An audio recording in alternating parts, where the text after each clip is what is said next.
من د ګوست دشمنی او غیم دا الله پاک تو کی مخک خیر او زما ټول ورونو ته دا درخواست دی چې کم ینګ جنریشن دی د ټوپکو سره شوق دی تمانچو سره بس دا حال د میجان چې یو سړی وي زه بدماش یم نو دا باسې خبره ملګرو د برید خان سره داسې چل وشو چې خپلو ملګرو راوستو د 400 نه سوات ته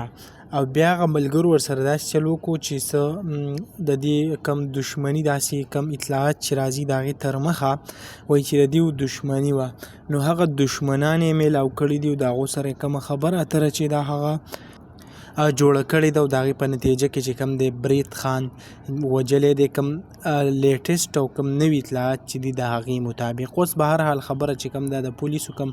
اطلاعات ته که مونږ وګورو هغه وایي چې تر اوسه پورې د مرګ پته نه لګي بل تاسو په سر کې هم یو ویډیو وکته په کم کې چې وایي چې د دښمنۍ د رنګ ورک شي او کوم وایي مو زمونږ حالات ته وایي وګوره وایي داسې چې کوم دی هغه خراب کو مختلف قسمه الزامات خبرې پې کېږي په ټیک ټاک باندې که د دې فالوور تاسو وګورئ نو پرون چې کوم دی هغه کس چې نن چې کوم دی د 91,000 نه واغوښته یعنې کوم فالوور چې دي هغه هم ورځ په ورځ باندې سیوا کېږي روان دي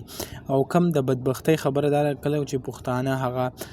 داسې کم مړه شي یا څه شي نو څه خلک چې کوم دی هغه په دې باندې نیوکې هم کوي یعنې داسې الزامات لګوي هغه هم دي هغه به هم زه تاسو سره شیر کوم چې څه قسمه الزامات خلک لګوي او ولې لګوي دغه ویډیو تاسو سره مې شریک کړه انشاءالله بل ویډیو کې مې الله حافظ